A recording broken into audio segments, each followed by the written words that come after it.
What's up? What's up? What's up? It's been a little while. Welcome back to After the Snap. How y'all doing?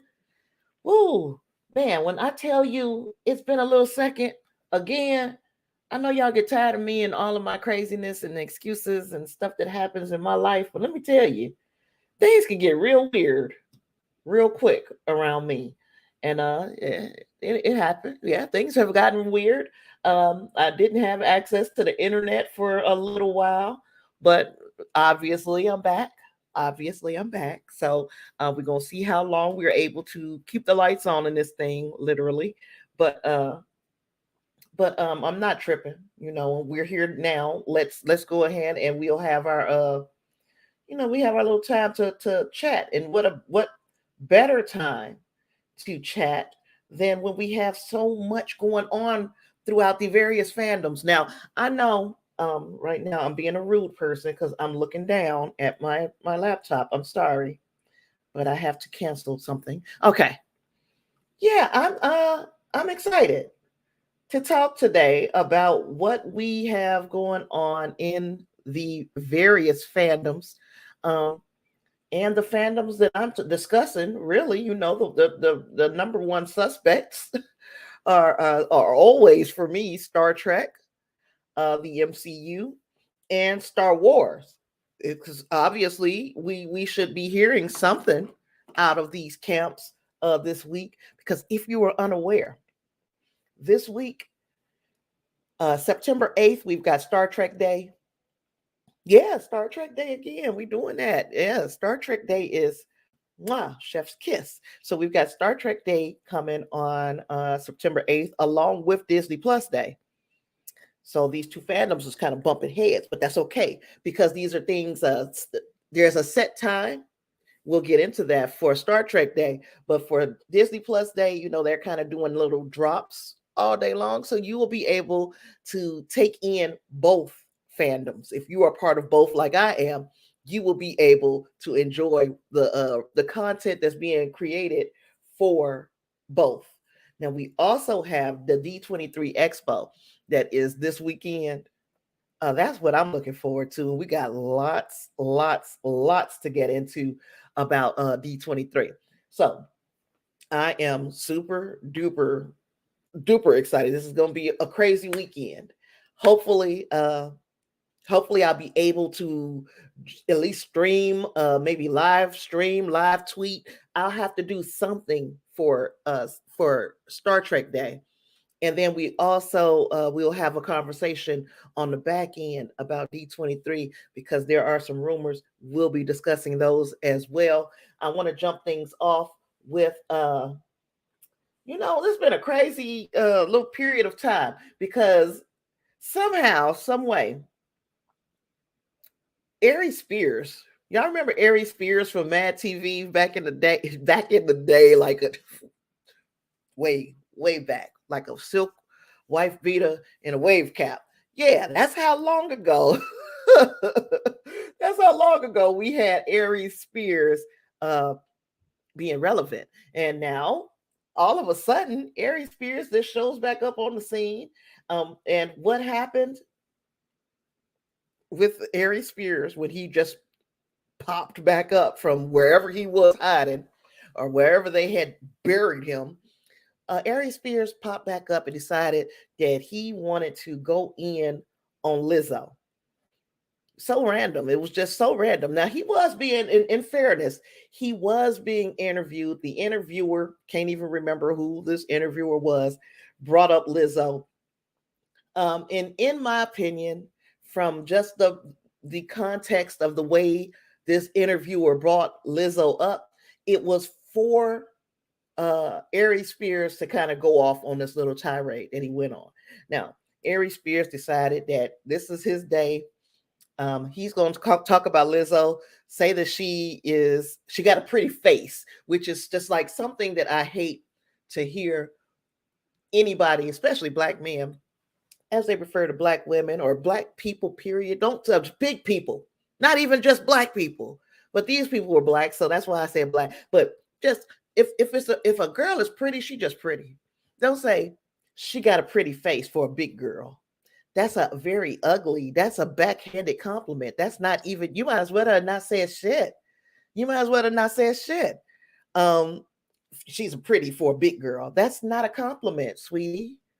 That's not a compliment. So, anywho, well, he said, "Oh yeah, she got a pretty face, but her body shaped like the shit emoji." Now, just in case, because let me do my due diligence here, just in case you don't know who Aries Spears is. Let me pull up a photo of him because, uh, yeah, we need to see who this is that is making these comparisons between Lizzo and the shit emoji, the shit emoji, right? So let me see. I'm trying to pull up an image without being without me being trying to be funny, you know. So let me see if we've got the sorry, the correct one up. Yeah, I am shocked and utterly surprised. Utterly surprised. Nope, I ain't got the right one up. So let me stop the screen and let me share this screen. I'm sorry, guys. It's been a little while since I've been here sharing screens and the such. So bear with me. Hey, bud, what's going on? Um, let me see. Did I put that up there?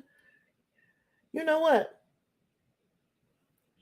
This little version of StreamYard, they've gotten, and I know you guys are not interested in this part of things, but they have gotten a new layout for their StreamYard stuff, and they've got like, okay, now we're gonna have free and paid, and you can only get certain features that I used to get all the time. Now I have to pay for, and y'all know I ain't got no money, so I ain't paying for it. We're gonna use this free, we're gonna use this free version. But yeah, so hey there, Bun, how's it going, girl? Glad you could join me tonight. So yeah, as I was talking about Aries Spears, because again, this is who decided that he was going to come out of whatever hole they had him buried in, and he said, "I'm gonna come out, and I'm coming out swinging on Lizzo for no reason." Lizzo was at home doing whatever it is that Lizzo do when she's not in concert. So he decided, okay, I'm about to talk about Lizzo. Say she looked like the shit emoji. I'm gonna say that she need to put down the eclairs. Now, in the meantime, he's sitting here with like 7 or 8 necks. You see that? He got a lot of necks. Now look, and forgive me, I like a big man. So don't think that I'm like shitting on him because he's a big dude. No, absolutely not. I am not. I would not have said anything about his appearance if he wouldn't have came out swinging on Lizzo. Okay, but Lizzo don't need me to, she don't need me to throw no cape on for her, right? Lizzo is doing just fine. Like she said, she's winning. But here we have a man who is clearly overweight, clearly. And they were, as he was being interviewed, he's sitting in the chair. He sounded like he ran 4 miles to get the sentences out that he was saying about Lizzo. And all of this is going somewhere, because at the end of the day, he got toe up on social media. Hey there, Clarence. How goes it? How goes it? Good to see you, sir. So as we moving through this, and we noticing that he is probably the pot talking about the kettle, and these things happen.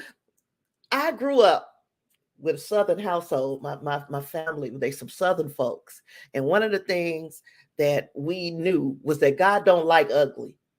Now, I'm not saying that God had anything to do with this, but it was like the very maybe a week and a half later, we get this this it ain't even a rumor because I've seen the video. We've getting this news that comes out of nowhere where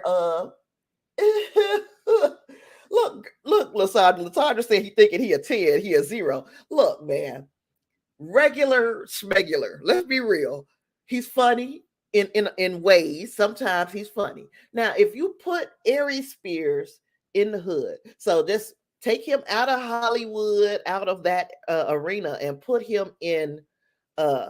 You take him out of there and you put him in the neighborhood that we grew up in, or whatever. So when you do that, is he really a zero? You know what I'm saying? I've dated dudes who are I would say comparable to Aries Spears. And the thing is, I'm not saying that they were the finest dudes in the world. No, that's not what I'm saying. I'm saying that you can find something redeeming about a person, regardless of how they look. But then that nasty attitude, that that now I'm gonna be an elitist type person and talk about you, when there's always somebody who look better than you, who can do the same thing to you. And he found that out real quick. People ate his ass alive on social media. But then moving forward, we find out that he thought this skit that he put on, and I watched a censored version of the skit. And what I saw through the censored version was far more than I needed to see at all. He did a skit called Through the Eyes of a Pedophile. He was playing a pervert type uncle, and the niece, played by Tiffany Haddish, was continuously leaving her children with this uncle who liked kids. Okay, throughout this little sketch, this man is like ogling a child, and it was a real little 7-year-old kid playing with trucks and some tidy whities. And in the tidy whities, he's a kid, but it was stupid. And then he's playing R. Kelly. Yeah, nothing wrong with a little bump and grind as he's watching this kid.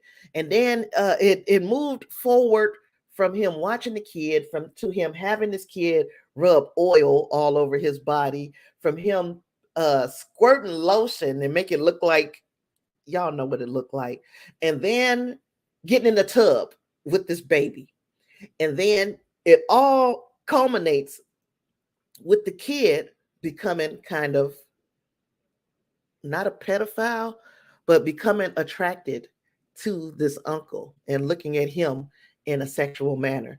And this was the single most disgusting thing that was supposed to be funny. It was not funny at all. It was nothing funny about it.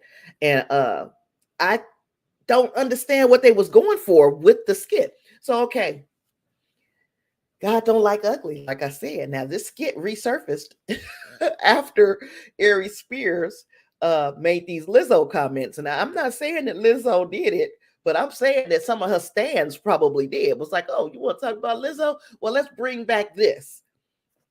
And he should have hoped and prayed that this never saw the light of day again. So he was trying to have it put on Funny or Die. And the thing, I don't even know what Funny or Die is. Pardon me. Excuse me. I don't. So he was having it put on Funny or Die. It was not funny. And he should have just used the other option.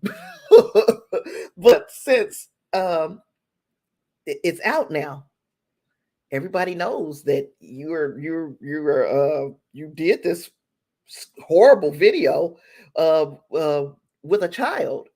And there was supposed to be another one featuring this same child's sister. Now, let's go into how this even occurs. It seems as though Tiffany Haddish was the person who supplied these children. Tiffany Haddish was apparently friends with the mother of these two children. The mother implicitly trusted Tiffany Haddish because they had been friends over a number of years. And then the decision comes that we are going to put these children and give them an intro into show business with us by putting them in this skit. Now, that will be like Lysandra. Lysandra, if you don't know, Lysandra and I are pretty close. If Lysandra said to me, Tasha, I got a Christmas play that I want Quinn, a Christmas drama that I want Quinn, my son, when he was a little shorty, I want him to be in this play. I wouldn't even ask no questions. Of course you can have my baby. What are you gonna play Jesus? You gonna put him in the manger? I would be, I would be thrilled that my friend was gonna put my son on. I wouldn't ask a lot of questions because me and her are that close. Well, this is what they're saying. This is how close this mother was with Tiffany Haddish, and Tiffany Haddish knew that this was a very ugly skit that she was going to put this girl's kids in, but she didn't tell her what the skit was about. She just said, they're going to make a little money. They might get put on, and can I borrow? And the mother did allow this to happen. And these children were taken advantage of, and they were put in a position that no child should be put in, not in the name of jokes, not stepping in the name of love, not in any of these things. Y'all know where I was going. Not in any of these ways. There was nothing funny about this. Okay, let's fast forward. Fast forwarding, the mother finally found out what these skits were about, and she was pissed. Now, it turns out that she attempted to sue or something years back. She sued Tiffany Haddish and Aries Spears. Now, Aries Spears paid a settlement, if I understand correctly. Aries Spears paid a settlement to the mother, but the mother did not name the children in the suit. So now that opened the door for these children to come back later and sue for the same thing. And this is what they're doing. Now, Tiffany Haddish, when this thing initially jumped off, said, "Oh, this is a shakedown," through her attorney. She said it's a shakedown. None of this happened. And then that video started moving around. So we see it's obvious that it happened. It's obvious. We are watching the evidence that it happened. So so now she's like, well, yeah, I was part of that, and I regretted doing it. But I can't make a lot of comments on it right now because of the ongoing litigation. But trust me, I've got more to say about this drama. Listen, baby, it ain't nothing that you can say at this point. I put Tiffany Haddish in the same category that I put Kevin Hart. And that's a category where I don't like either one of them as performers, comedians. I don't think they're funny. I don't like their movies. She to me is the female Kevin Hart. So I don't like her. I didn't like her then. I liked her just a little tiny itsy bitsy bit more when she was with Common, because I like Common, and I liked her a little bit more once I found out that okay, she's trying to cross over and maybe do something dramatic, and maybe we'll get like a Marlon Wayans out of her, somebody who can play both sides of this thing.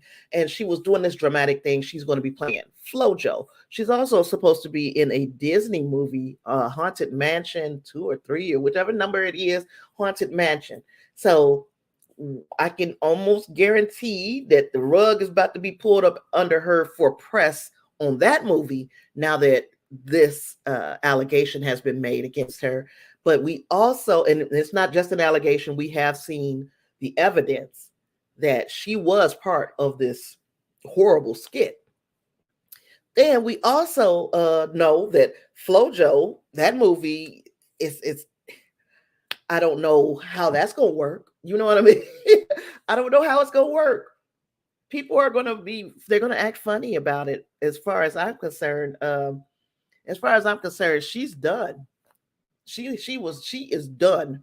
Donezo. Now I'm not gonna say, and I've always been a person to say this, and I'm gonna try to stand on what I've said in the past, which is I believe that people still deserve to do their job, to eat, right? I believe they deserve to be able to have the bare necessities in life. I don't think anybody should be canceled to the point where they can't eat. Okay. But when it comes to crimes against children, and this was a crime, because anytime you are aware enough that you are not supposed, that you don't mention this, to the parent, then you know good and well that what you was doing was wrong. You know it. So if you know that you were wrong and this situation that you got yourself into was with some children, you know, you a piece of shit. I can't mess with you. I don't know how I'm gonna feel maybe later. Uh I really was looking forward to the Flojo movie. So I don't know how I'm gonna feel. I'll ask myself, you know, out of all of the people in the world that Common could have gotten himself wrapped up with, did he leave her because he heard about this skit or this lawsuit that she was about to be facing? Because I'm pretty sure she knew that this lawsuit had been filed far longer, long before we knew. Yeah, she sucks. And Aries Spears probably wishes that he never crawled out from under the rock that he had been hiding up under for all this time, because you know, Aries Spears at this point, his name is Mud. We're not gonna mess with him either. In the meantime, not saying that Lizzo is God's gift. We don't know if something is gonna come out about her, but for him to make the statements that he did about her and her appearance and her health, for somebody Lizzo, who does concerts back to back, day after day, 2-hour concerts, wearing heels, playing instruments, singing, dancing, running back and forth on the stage, even though she is clearly overweight, uh, she's got to be in better shape than Aries Spears. But anywho, let me know down in the comments what you think about the Tiffany Haddish situation. You think it's over for her? You think she's going to be canceled, or is she already canceled? How did you feel about her before all of this? If you're like me, you didn't like her much. So let me know in the comments or in the chat if you're with me live today. If you're with me live today, can you do me a favor and hit that like button? I got 3 people watching. I got 2 likes. Can I get one more? Can I get one more like? I'd appreciate it. And yeah, let me know what you guys think about this Tiffany Haddish stuff, because that, you know, it's always disappointing. Even though I don't like the young lady, I do like the come up, the story of rags to riches type deal. You know, I've always like an underdog, and you know, you can be proud of somebody and not like the stuff that they do. For instance, people who like me. There are people who love me in real life, but they might not like the fact that I just sit here and talk about entertainment. They feel like I could be using my voice for other things. That's their prerogative. But they're still proud of the fact that I am putting my voice out there. So I guess I can understand, or I empathize with that, because I feel that way about some of our celebrities, and Tiffany Haddish is just one of them who I don't particularly like her, but I was proud of the moves that she was making until this very moment. So what else do we get? We talked about it at the top. And I'm gonna go into, you know, before we get to Disney and Star Trek, let's talk about DC a little bit. Let's talk about DC, because as you can see my board back here, last week before everything got derailed with my stuff over here, I meant to talk about DC. They had been on a search for their own Kevin Feige, right? And I think it was last week or maybe the week before, they had said that, you know what, we think we found our guy, and that guy was Dan Lin. Now, I thought at that moment, after looking at some of the things that Dan Lin had produced, I was like, okay, this might be a solid choice, because when you look at his filmography, you got those Lego movies, the Batman Lego movie, the Robert Downey Jr. Sherlock Holmes movie. We got It #1 and It 2. Man, I liked both of those, and I don't even like clowns, and I messed around with It, you know. They had the Disney Aladdin movie, which snuck up on everybody, became Will Smith's most profitable movie ever. The Godzilla versus Kong, which was the one movie that did very well in pandemic era, one of the two top movies in the pandemic era, the other being Dune, and Haunted Mansion, as we were just talking about, the movie that what's her name, Tiffany Haddish is going to be in. So, or the second, she's going to be in the second part. He did the first Haunted Mansion. So I was thinking, wow, they got Dan Lin. That's a heck of a choice. I don't think you could go wrong. I thought that was a good choice. And if they were able to lock it up, that it was going to be a perfect fit for, or at least I can't say a perfect fit, but I had faith that this was going to be a good fit for DC, and then we can get this thing off the ground. We can get this DC universe, their connected universe, off the ground again, right? But no, as it turns out, and I'm going to find it from our friends at Deadline as soon as I find no, it wasn't even from Deadline. I'm lying, y'all. I do that from time to time. It wasn't like it wasn't Deadline. I got to pull up my document. I don't be remembering. Oops, what did I do? I don't be remembering what I was talking about. I am a liar. A liar. So yeah, they've been looking for this Feige type fella. They've been wanting somebody who can spearhead production on this shared universe. Somebody who is knowledgeable, kind of like Kevin Feige, who is knowledgeable about the catalog of characters, about what kinds of movies that they could make, because you don't want it to just be all one thing. If you notice, the MCU has different themes, and they're not for everybody. You have heist movies, you have romance, you have love stories, however you want to call it. You have the supernatural, paranormal type stuff. You got all of these different arms of the MCU, and they work. And then you have the big movies where you put them all together and they coalesce. That works even more. So we like that, right? We are all part of, or we all are enjoying what goes on with the y'all know what I'm trying to say. Where the words at? Help me with the words. We know what we're looking for with the MCU, all of these different genres. And the same thing goes with DC. We should be able to get these kinds of genres, these different feels and vibes of a movie, because they got so many characters that they can pull from. But instead, they continuously pull from the same characters all the time. Now, I'm not saying that it's hadn't worked for them in the past, but there's only so much that you can do with the same three characters over and over and over again. So, and then we also look at how scary it is that every time there seems to be some good news coming out of DC, it's taking off a whole nother something worse happens, put it like that. Every time we think, okay, this right here is where DC is getting their footing and they hitting the ground running, and then there is like a whole bunch of stuff just goes wrong.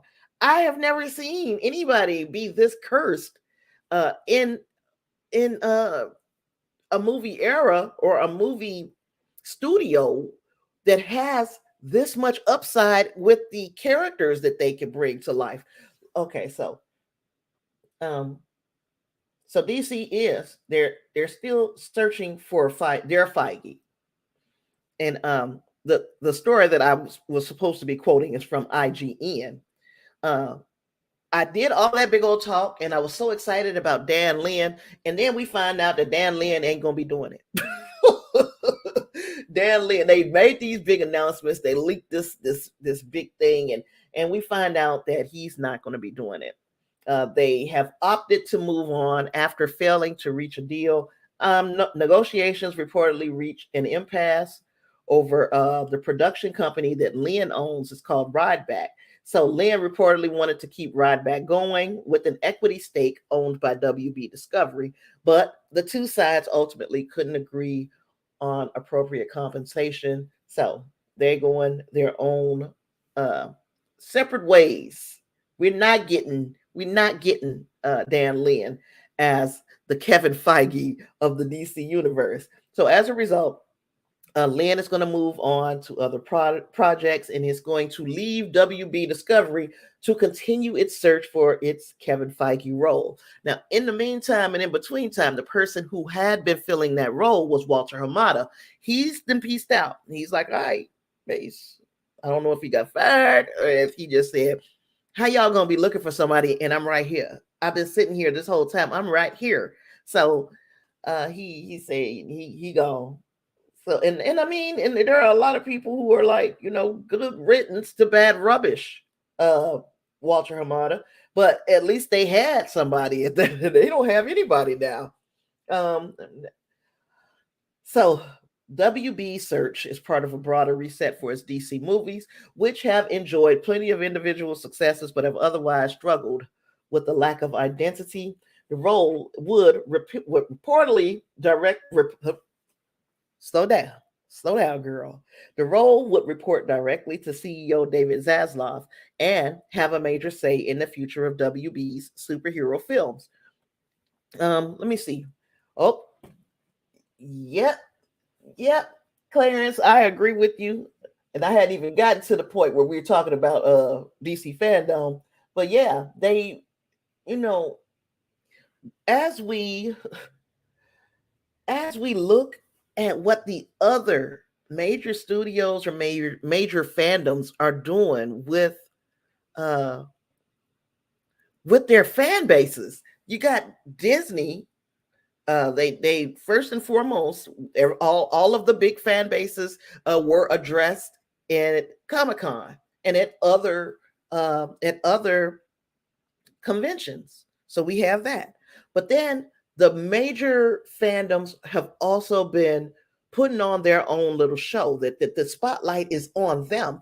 And that has been working. In fact, it worked very well for DC in 2020. Pandemic era, not a lot of good news coming out of anywhere.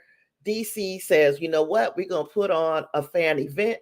They called it DC Fandome. That first DC Fandome back in 2020 was just what we needed.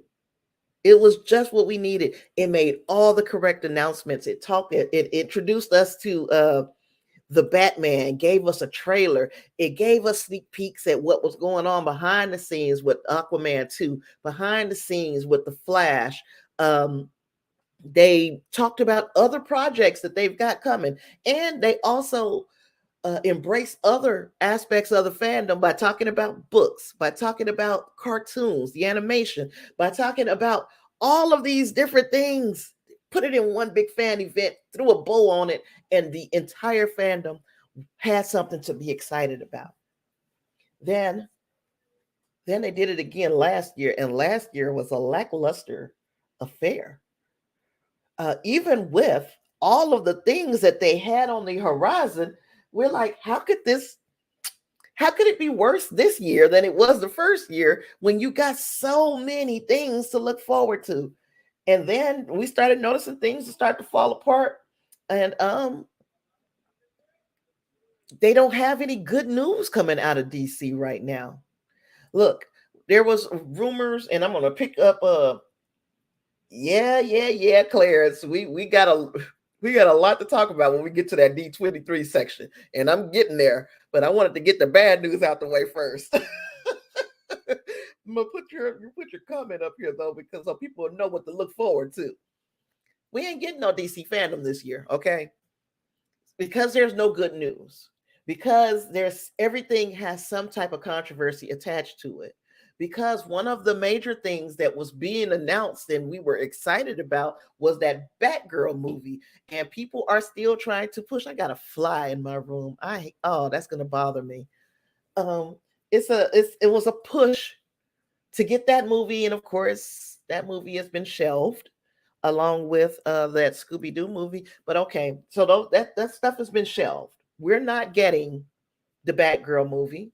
We got controversy surrounding the Flash movie, but it seems like WB has doubled down on Ezra Miller. So there's controversy surrounding that. There's a bit of a divide in the fandom around the Aquaman 2 movie because of its inclusion of Amber Heard. But even if you thought I'm excited about the Aquaman 2 movie, they don't even know when they want to put this fucking movie out. Remember, was it last year? Last year, I was going on and on about which studio is going to move their movie because Avatar 2 and Aquaman 2 were set to come out the same day. Who gonna move? Who gonna blink? They playing chicken, and then Aquaman blinked. And I was like, you know what? There's no shame in that. Move your freaking movie so it can make money. So now they had taken their movie from coming out this year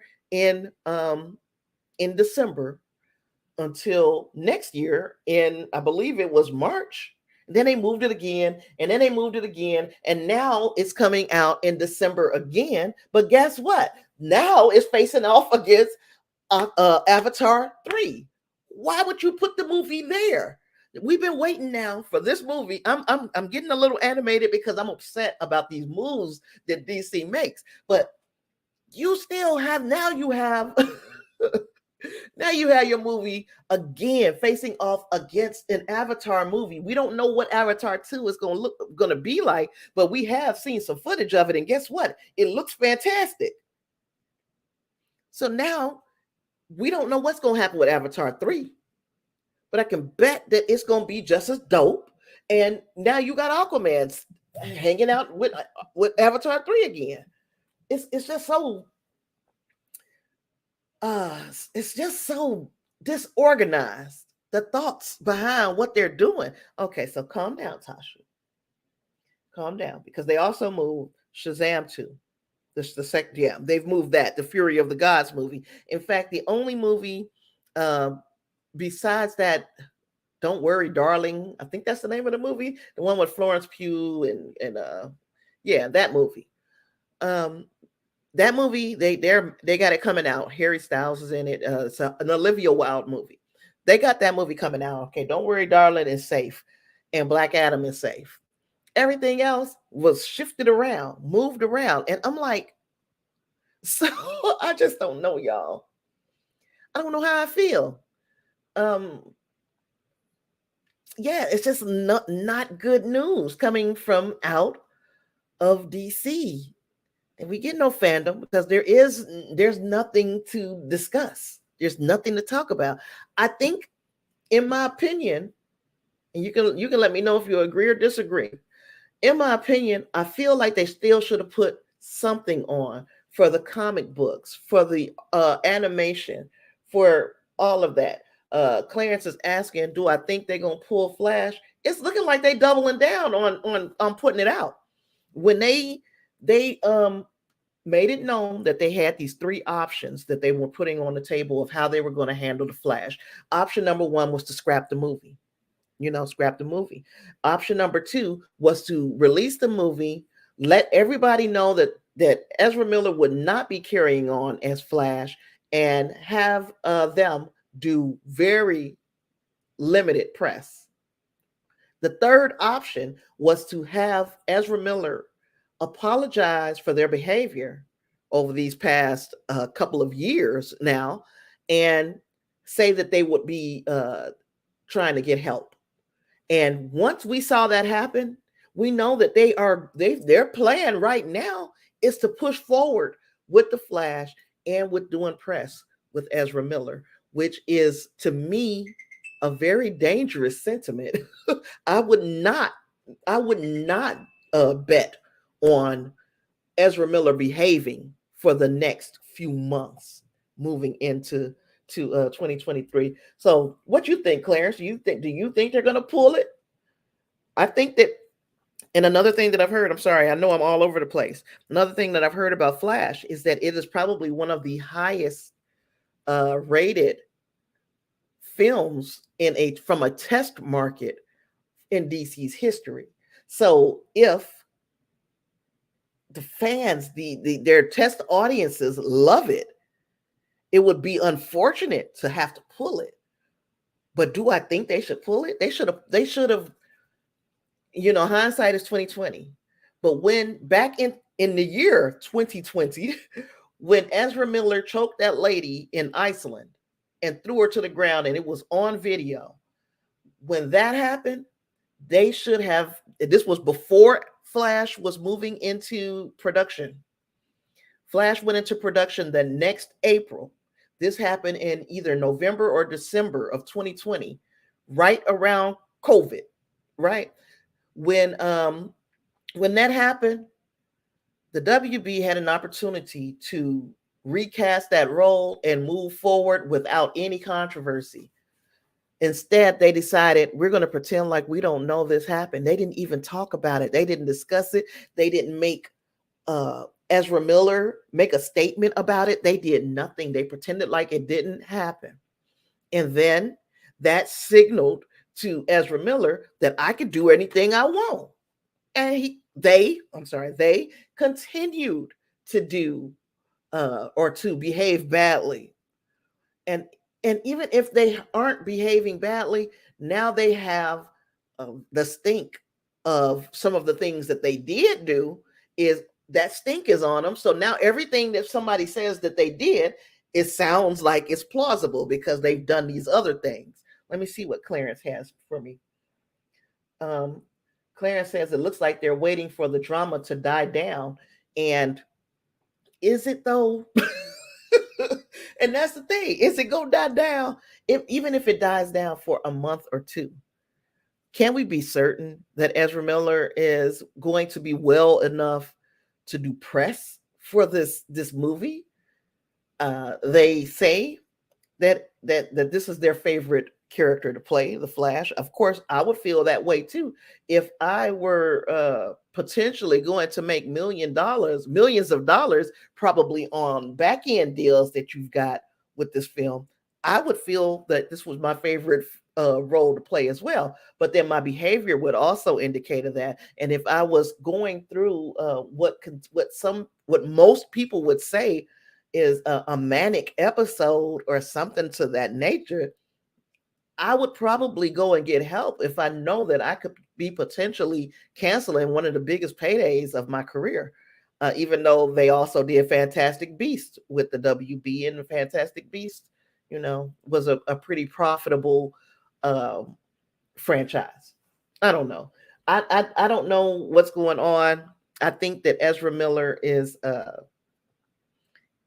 part of the reason why they are not discussing this movie too much at all. Like, we didn't read the most of the conversation that we are hearing coming about this movie is coming from other people. It is not coming from the WB themselves. And that's kind of scary that they don't have faith in the movie that the fans are saying that they love the most.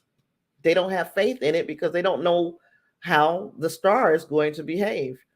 And I still believe that even if, let's just say, even if they move forward and they use this movie and they, everything is everything. If they do this, I still think that they need to have an exit strategy to part ways with Ezra Miller. And hopefully that is what they have. Clarence says, I would push it up. Agreed. The longer the wait, the more trouble Miller can get into. Yeah. And hey, Dreamwalker, happy early Star Trek Day. I guess we're going to have to start doing Star Trek Day like Hanukkah. It took Clarence to remind me that Star Trek Day was the same day as Disney Plus Day. I had let that slip me. Legitimately, I was slipped by that. I was glad that he brought it to my attention, but we're gonna have to start doing that like Hanukkah. Like we're gonna have to start having a nugget on September 1st and moving all the way to September 8th. But yeah, happy early Star Trek Day. And speaking of Star Trek Day, let's go into that. Before we get into the D23 stuff, I know I keep saying it. But that's big news that D23. Also, big news is Star Trek Day 2022. Because like I was saying about DC Fandome, yeah, they canceled their fan event, but Star Trek is still putting theirs on. We still getting D23. We still had the May the Fourth be with you this year. We had every other fandom, the big fandoms, put something on. DC crickets coming from out of there, but okay. We got Tawny Newsome and Paul Tompkins. They're hosting this year's Star Trek Day 2022. So I want to know what you guys are looking forward to the most. And again, that's coming up this September the 8th, this Thursday. So and I'm still trying to decide what I want to do, because we still over here, things are still uncertain as far as these bills go. Things that got real exciting when this baby was born, and we're in a bit of a bind. But if we get out of the bind that we're in, hopefully I'll be able to do either a live tweet or a stream as Star Trek Day is progressing. So Star Trek Day, September 8th, from 12 p.m. Pacific, 3 p.m. Eastern. So that puts me right in the middle there at 2. So at 2 p.m. Central, I'll be tuning in for this event full of surprise announcements, back-to-back conversations with Star Trek cast, and an unforgettable tribute to the late legend, Nichelle Nichols. So there's going to be a red carpet event, of course, with co-hosts Jackie Cox and Mary Chieffo, our very own Klingon lady in the house, as they conduct cast interviews on the red carpet. The first segment, we talked about this a week or so ago, but yes, that's what you're looking forward to the most, Clarence. Me too, buddy. Me too. And some dates. Tell us when these things are coming out, right? Um, so the first segment is going to, of course, be welcome remarks.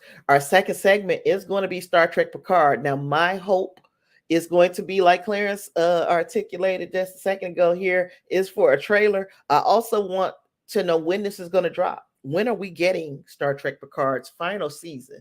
I'm looking forward to knowing what, I guess, not so much what's going to happen, because we have a pretty good idea that we're getting the gang back together. But then what else? What is going to be the what precipitates them all getting back together? I'm excited to see what that is in segment number 2. Then segment number 3 is going to be Star Trek Discovery. Again, I want to know when we're going to get season 5. Are we in season 5 or 4? Let me know down in the chat. I don't season 1 and 2.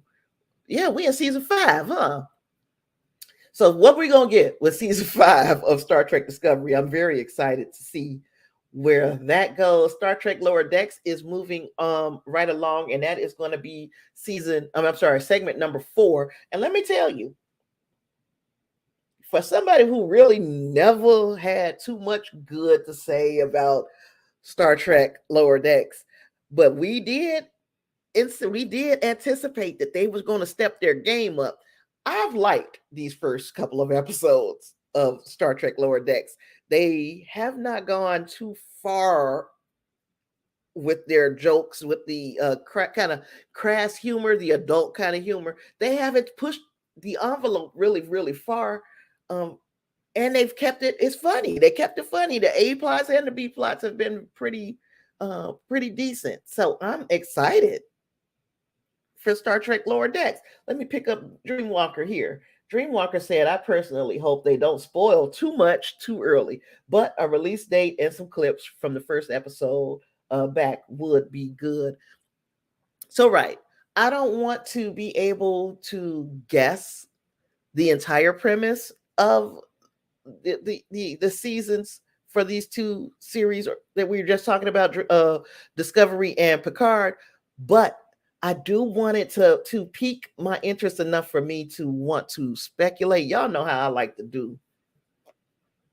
Y'all been with me for some years now. Come on, y'all know I love to just sit around and speculate what I think is going to happen. That's fun to me. Now, it might not be fun to everybody, but it's fun to me. And when I am invested enough to do that, they got me hooked, and so hopefully it gives me just enough to chew on to make me try to figure out where things could go. But I don't want to know where things are going, but I want to guess.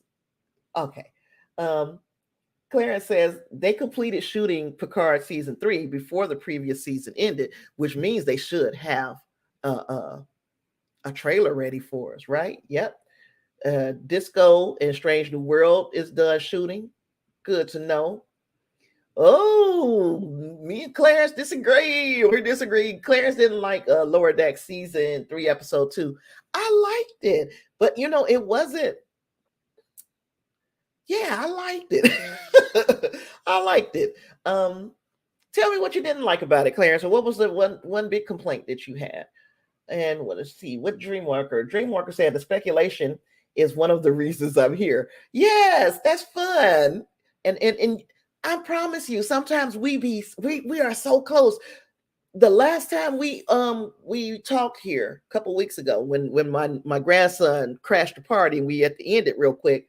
We were talking about what we expected with the X-Men, and I've kind of floated an idea out there. And one of the rumors is that idea is it's a rumor. So nope, let's take it with a grain of salt. But the rumor is that the idea that I kind of floated a couple of weeks ago is a direction that they may be going in. So we'll talk about that in just a minute. Clarence was saying he's agreeing with Dreamwalker. Yes. Clarence also said didn't hate it. It was just forgettable. Didn't laugh any. Let me think now. How much did I laugh? I guess my laughs came with the Boimler stuff. That Boimler plot was funnier to me than the main plot. But it was enjoyable to me. It might be forgettable. It might be one that by the end of the season I will have forgotten. But we're only 2 episodes in, so right now it's the only things that's fresh on my mind. I can't wait to see if they continue to build on the direction that it seems that they're going this season. I hope they do. What else? We were talking about Star Trek Day. So we're going to segment 4 was the Star Trek Lower Decks. Now, and then when I look at the little poster for season 3 of Star Trek Lower Decks, it is very centered on Rutherford. I feel like that we are going to get a big Rutherford story some point down the line, and especially off after the way things ended last season. It looks like we are going to get Rutherford is going to be at the center of things, and I cannot wait to see what that is or how that's done. Let me tell you, Star Trek Prodigy is segment number 5. I was sitting in here the other day. I was keeping my grandson. So my grandson is I'm just sitting here, me and him watching TV, and I said, you know what? I'm going to turn on Prodigy because I'm trying to make an addict out of this baby. Like from inception, he should already know what Star Trek is. And guess what? He was extremely interested in Star Trek Prodigy. I know it was simply because of the colors and how beautifully animated it is, but he was so interested in it, and it just warmed my little heart. I should have made a video. But Star Trek Prodigy is segment number 5 on Star Trek Day, and I'm looking forward to the back half of Star Trek Prodigy's first season. because there are another 9 to 10 episodes. Help me out, Clarence, if you know for sure. There's another 9 to 10 episodes coming, and I'm looking forward to them. This is something that a lot of people who are kind of Star Trek adjacent, they are enjoying Star Trek Prodigy. Lysandra really is enjoying Star Trek Prodigy, so I can't wait till the back half of Star Trek Prodigy's first season comes. Star Trek, Star Trek Day segment number 6 is the Nichelle Nichols tribute. And there is a lot to discuss about Nichelle Nichols as far as her contributions to not only Star Trek, not only the civil rights movement, but also attracting women into science-related fields, as being an astronaut or that type of science-related career. She was very influential in getting drumming up an interest amongst Black people and amongst women. So I am very interested in seeing the tribute that they put on for Nichelle Nichols as well. Then our final segment for Star Trek Day 2022 is going to be Strange New Worlds, which had a kick-ass first season. Again, a lot of people who had pretty much given up on Star Trek have decided that they can take Star Trek Strange New Worlds. And you know what? If any Star Trek show gets an audience, I'm happy. Even if some of these people are playing the comparison game, there is some kind of Star Trek for everybody. And I am super duper excited that people are gravitating towards this new show. I absolutely loved Star Trek Strange New Worlds in its first season. I thought that it was well done. They had a loose kind of story arc moving throughout the season, but each episode truly could be one that would stand alone. So I enjoyed that as well. Let's see. Dreamwalker said, "I never finished Prodigy. I know you loved it though." Yes, I did. I talked a lot. I really and truly loved it. Clarence said there are rumors that Kate Mulgrew is in talks. I heard that as well, that she was in talks to do something live action. We shall see. Yes, Clarence, Prodigy set up a great mystery. It did. Prodigy and Strange New Worlds are the crown jewels of 2022. If you were to ask me, as far as Trek is concerned, Star Trek Prodigy and Strange New Worlds, they knocked things out the park.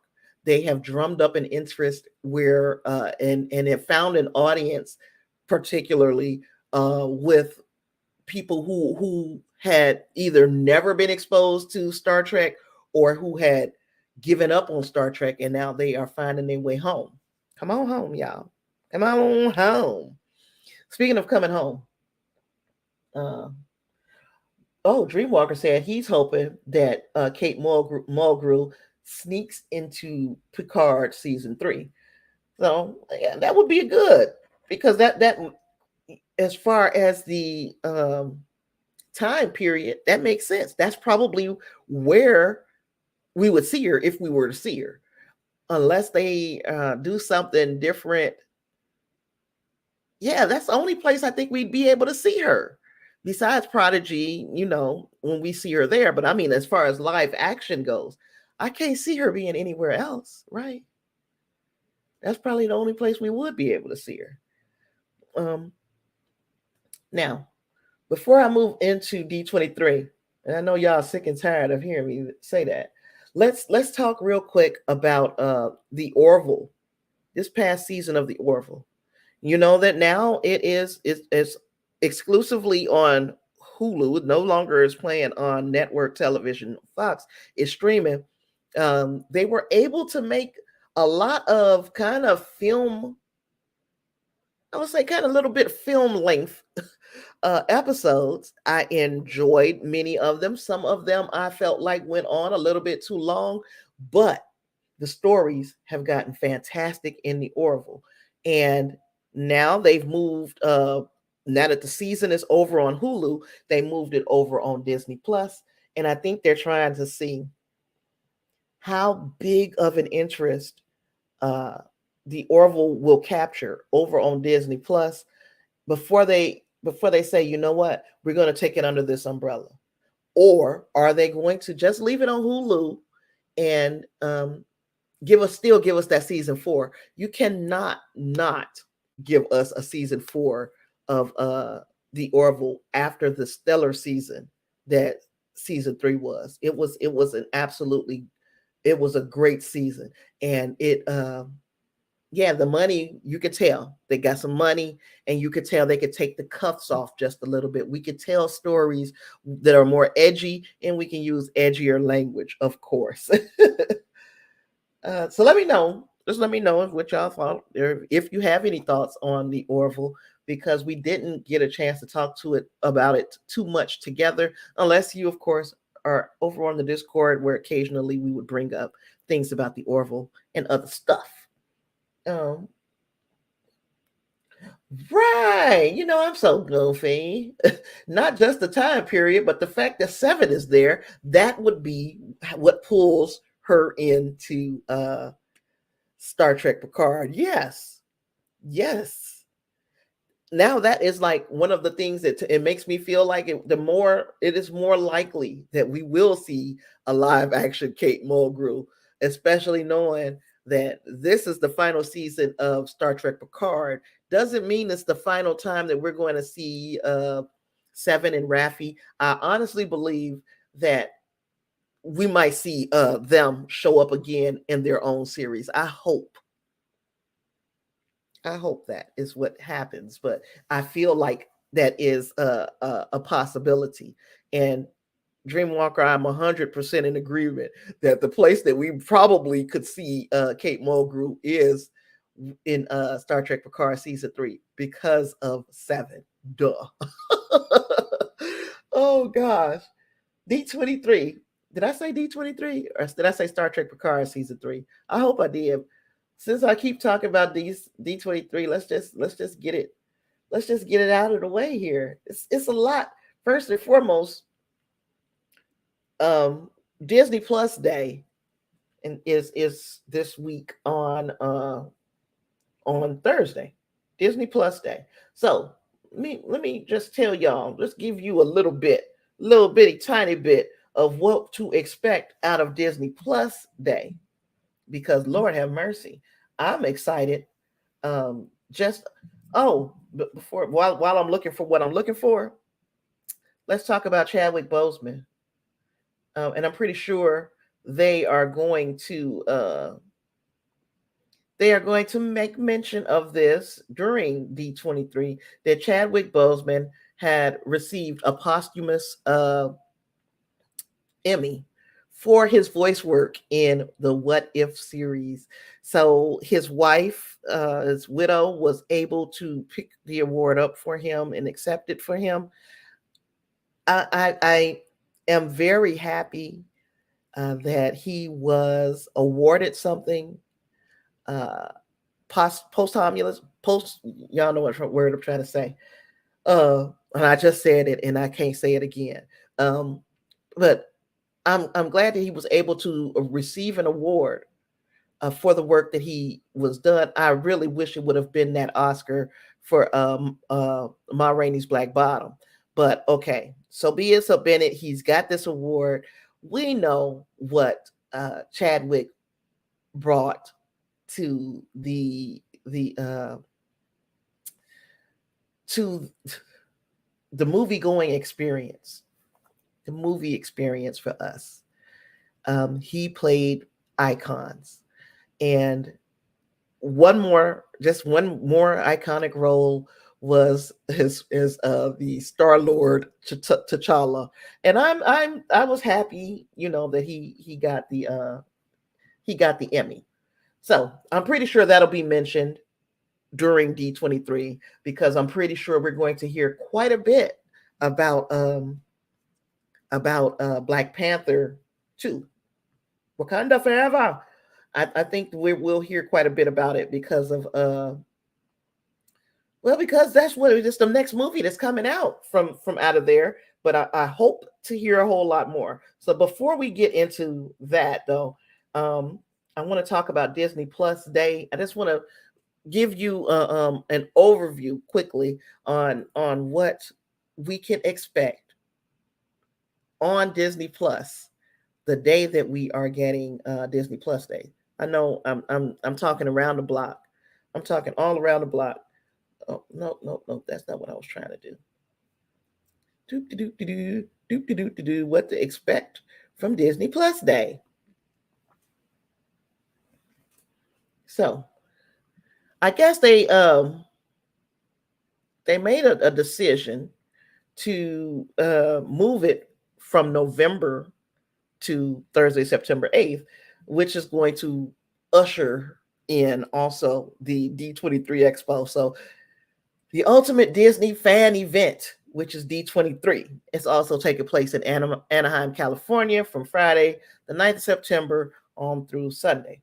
Now, Disney Plus Day.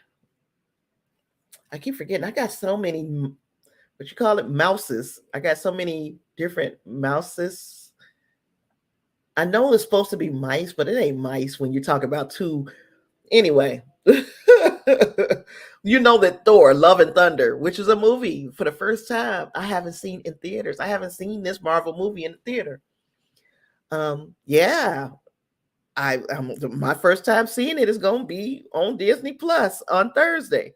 So I'll be seeing Thor, Love and Thunder finally.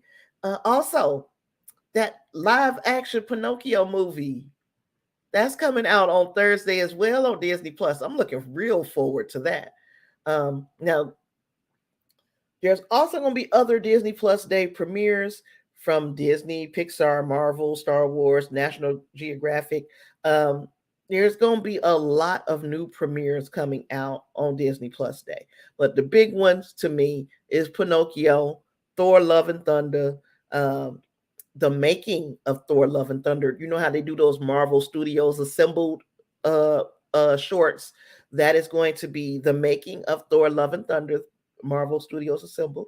They're going to do Cars on the Road. So that's like from Lightning McQueen. Remember Cars. So yeah, we're going to see original series coming out about those characters. If you have the little ones who would be interested in that. Tierra Incognita is a series that follows Eric Dolores, a teenager who discovers a chilling world while searching for the truth behind the mysterious disappearance of his parents 8 years ago. Yeah, I might be excited to see that. It looks like it might be good. So Brie Larson has created a show called Growing Up. It's a docu-series that explores the challenges, the triumphs, and complexities of adolescence through 10 compelling coming-of-age stories. So we're going to check that out, maybe. Depends on how you feel. Obi-Wan Kenobi, A Jedi's Return. That is going to be the making of that Obi-Wan Kenobi series, the behind-the-scene moments from that. Big stuff. Like I said, big stuff. I don't know who Bertie Gregory is, but she got something coming. Yeah, Bertie Gregory looks like she's an explorer. Yeah, she's an explorer. That looked like it might be interesting. And then some Dancing with the Stars stuff. I ain't into all that dancing the stars and all that shucks. Yeah, so again, lots to look forward to on Disney Plus Day. The big things to me, of course, because of what kind of fan I am and what I'm a fan of, is Thor, Love and Thunder. I'm going to do the Pinocchio thing and these behind the scene looks at Thor, Love and Thunder and Obi-Wan Kenobi. That is the kind of things that I'm kind of more interested in. Let me know if there's anything that you are looking forward to for Disney Plus Day. And now let's get into D23 and the rumors. Um, let me pull up an article because it's really not an article. It's just like a bunch of people talking about some rumors, okay? And these are right now, we know what D23 is. It's an expo. They're putting on a show. They are showcasing what we have to look forward to coming out from under the Disney umbrella, to include Marvel, Star Trek. I'm not Star Trek, to include Marvel, Star Wars, Pixar, all of that, everything under that Disney umbrella, National Geographic. We know that there are tons of things to look forward to, but we also know what the crown jewels are. We're talking about a multi-billion-dollar franchise in the MCU, a multi-billion-dollar franchise in Star Wars. That is exactly where the big news and the most eyes are going to be on those segments, you know. So yeah, we can let me so they're saying now that Kevin Feige is set to announce some newcomers for phase 5 of the ongoing, what is it called? This time, not the multiverse saga. So for the ongoing multiverse saga, they're talking about some big names, some huge names. And Clarence hinted at one of them earlier, and that was they are talking about poaching Henry Cavill from the DC universe. Now, look, if Warner allows Marvel to grab Henry Cavill and do more with him than they ever did, they need their ass kicked. I'm sorry, there's no other way to put this. If you allow Disney to grab Henry Cavill and to make him a centerpiece in any way, shape, or form in the MCU, they need their ass kicked. They did not have, it didn't have to be like this. You had, to me, in my opinion, the perfect, perfect Superman. Now I know that my opinion is not like the end all be all of all things, all fans everywhere, but Henry Cavill was that deal. Y'all had the perfect person to continue your Superman story beyond what you guys had already started, what you guys had started with. They really they blowing it. DC, I know this is not supposed to be about DC. This is only supposed to be it's only supposed to be about what you call it, Disney Plus. But let's be real. Y'all had this. You guys had, I'm sick of that fly. You guys had Henry Cavill in y'all what do you call it? As a the what should have been the center of y'all universe. Henry Cavill. They had this dude. And now you got to kind of wonder or worry if Marvel is just going to use him for the next 5 to 10 years. That's what y'all got to worry about. It's just crazy. So yeah, I'm not mad at Marvel for if this is true and if they have grabbed Henry Cavill and if they will be using him in future movies. I'm happy. I'm happy for both, for Henry Cavill and for Marvel. Yeah. They also another rumor is that John Boyega is also going to be joining the MCU. Now look, I'm not saying that any of this is true. And I'm not saying that I know exactly if it is true what character these these these actors are going to be portraying.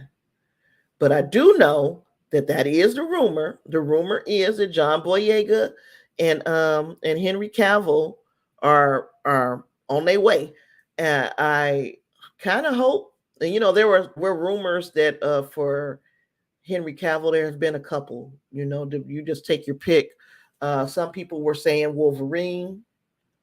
Some people were saying Hyperion, which would be another kind of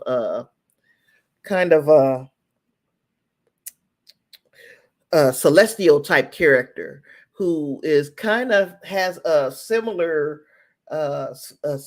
power set as what we saw with Icarus. I think he is probably more of a villainous type player though. So hey David, hey Thomas, you guys are all coming in. Glad to see you guys. So yeah, we got possibly Henry Cavill. We got possibly John Boyega. Now, there were a lot of people who were upset because the rumor, again, we don't know that this is true at all. So let's take it all with a grain of salt. The rumor is that John Boyega would be more or less oh gosh, what is the name of that character? The Blue Marvel? Shucks, I forgot his name. I'm gonna have to look it up. But a lot of people are saying, "Oh no, that should have been the character that they use another prolific actor that we have heard a rumor it might be coming." And I'm like, look, it don't matter to me how we get these people into the MCU. Just get them in. Get them in. These rumors came from a guy named Emmett Kennedy. He started the rumor and then it picked up steam. And Emmett Kennedy is an insider. He does have sources. So insider sources. So he says that he's reliably informed that Marvel Studios have signed John Boyega and Henry Cavill, like I just said. Then they also say John Krasinski, who we saw in Multiverse of Madness. If you saw that movie, you saw him as Mr. Fantastic, Reed Richards. So we saw him as Earth 838 Reed Richards. They're saying, or Emmett here is saying that oh yeah, they're going to keep him in that role. We shall see. They're also saying Jodie Comer and Daisy Edgar Jones, two young, and I'll pull up pictures of them as well, just in case. Daisy Edgar Jones is probably, for me, more of a known name, but she could also. It don't mean everybody knows her, right? So let me see.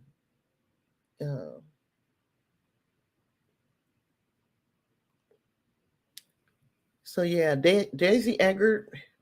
Let me see.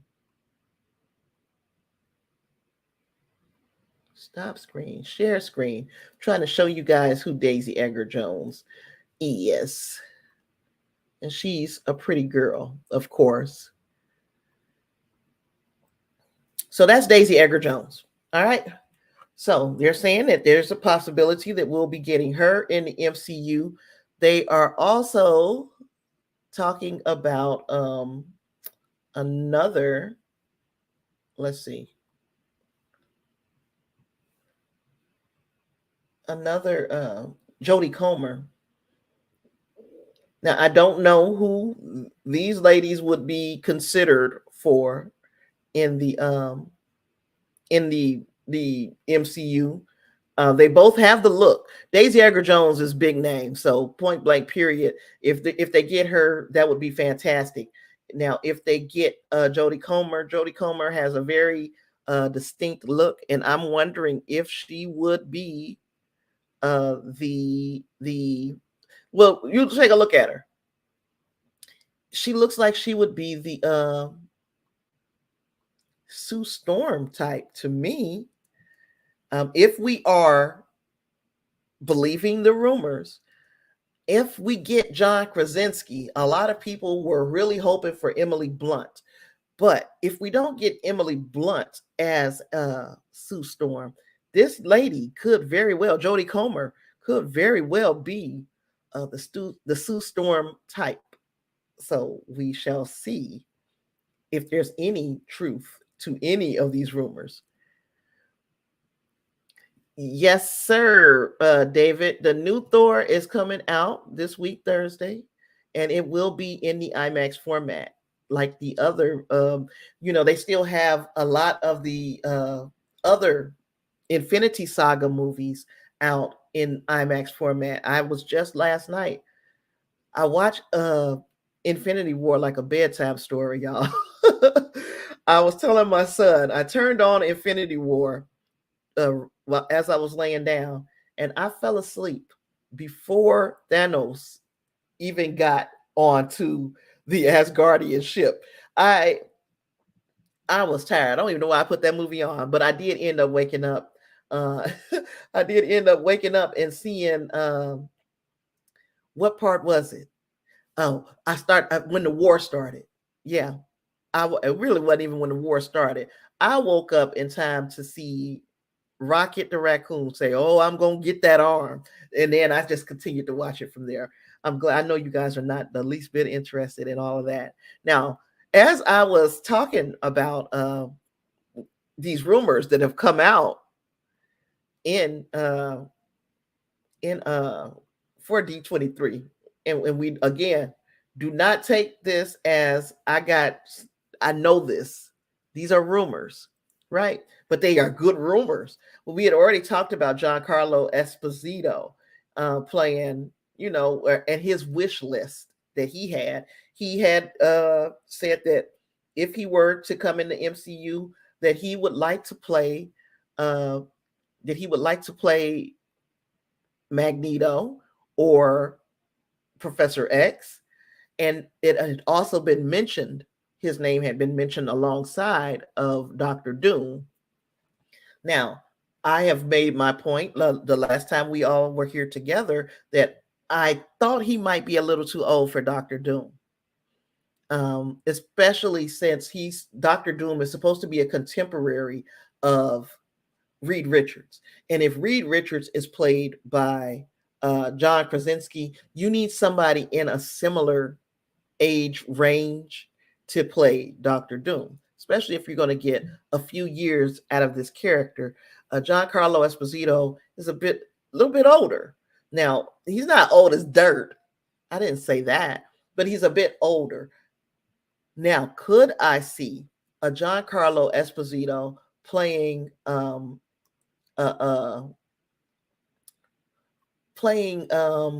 what do you call it? Magneto or Professor X.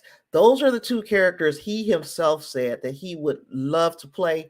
So I think that if we were to see him in the MCU, we'd see him as one of those characters. And for me, my hope is that we will see him as Professor X. And the reason is because we've seen him in almost every fandom as a villain. Let's see what Giancarlo turn as a heroic type, a good guy looks like. Let's see what he would bring to a character like Professor X. Now, so if you get a Giancarlo Esposito as Professor X, who would be your Magneto? And let me tell you, if the rumors are true, I might pee my pants because they're talking Denzel Washington. Now, if this is true, number one, I could see Denzel doing it as especially if they are taking the direction with the X-Men that I kind of hoped that they would take. And this is what I was thinking. I was thinking that instead of it being an allegory to the civil rights movement, like the comics were, the comics were written And of course, we had Magneto and Professor X, and they were in their separate situations, but they were based upon Martin Luther King and Malcolm X, and they were also the whole movement, the whole mutant movement in the comics was an allegory to the civil rights era.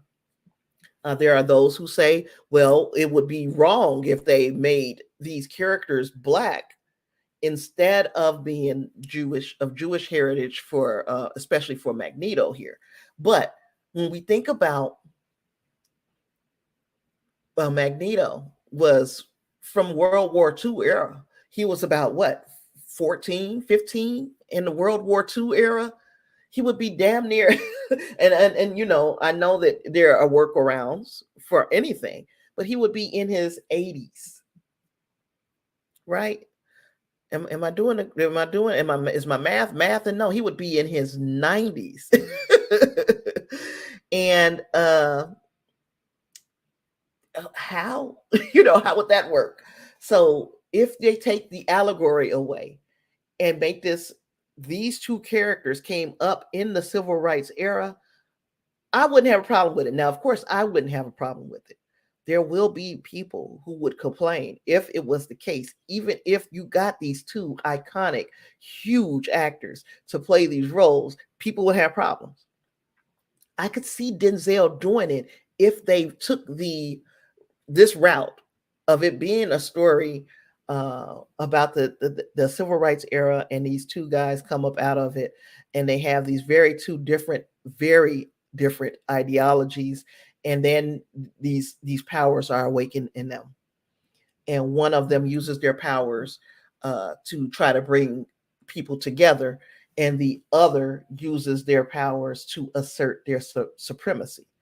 I would love to see Denzel play that type of character, a bad guy, a sympathetic bad guy, because of course they would have to make him a sympathetic villain.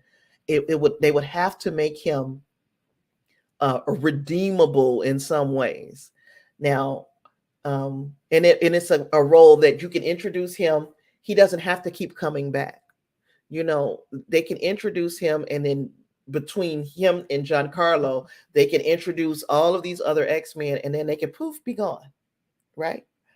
Or or they can do it a whole different way. Whatever they want to do, I feel like I would be behind them going that route with it.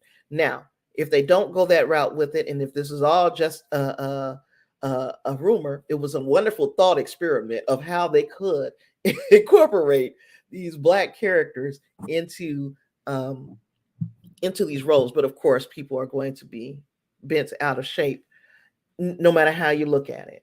No matter how you look at it, people will be bent out of shape if you were to cast Denzel Washington and Giancarlo Esposito in these roles that had been up to now played by white actors. So even though these are fictional characters, they do not exist, there would be problems. And speaking of which, now D23, we know is going to be a huge, huge deal. Huge deal. If you follow me on Discord, or if you follow me I'm going to try to hit it on more than one social media, but definitely Discord. I'll talk about information as I receive it on D23. I don't think that we will be able to watch that live. There may be certain segments that they will play live, and if they do, I will pass that information on to you as I get it. But as I get information about what's happening in D23 and what announcements have been made, I do update the Discord, like as I'm getting news a lot of times. So yeah, we know that people are going to have a bunch of problems with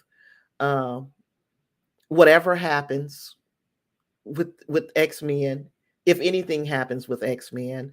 Other things that I'm expecting out of D23, besides our big announcements like we were just talking about, would be of course, Pixar movies and kitty movies and kitty series. But the stuff that would be of interest to me, I expect to see another trailer for Black Panther: Wakanda Forever. I don't know if I'm overstepping by expecting that.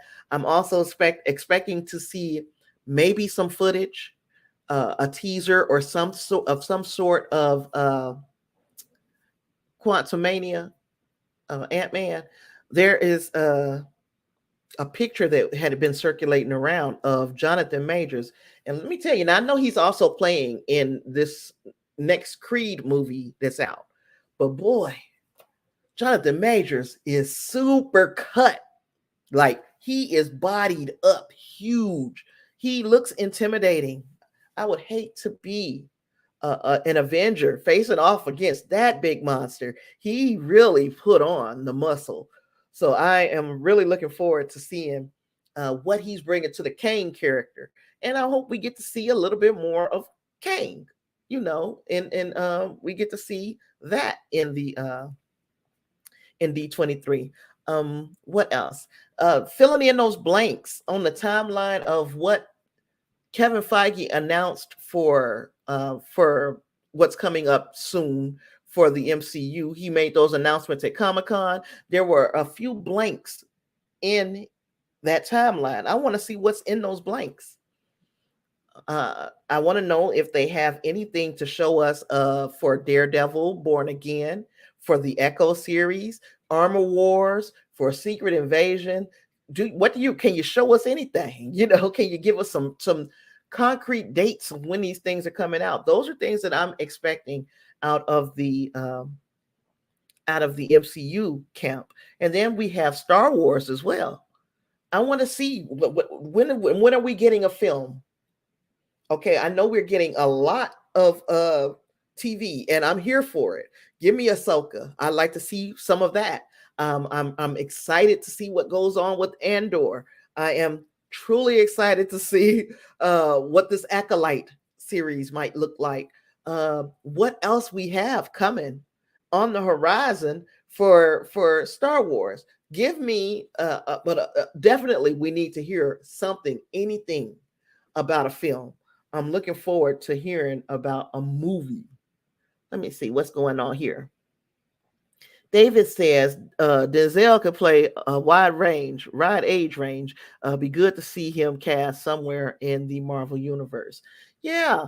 Now I don't think that Denzel would like to be the type of person who is chained to a role, chained to a studio for years and years and years. So I don't think he's going to sign no big contract with the MCU.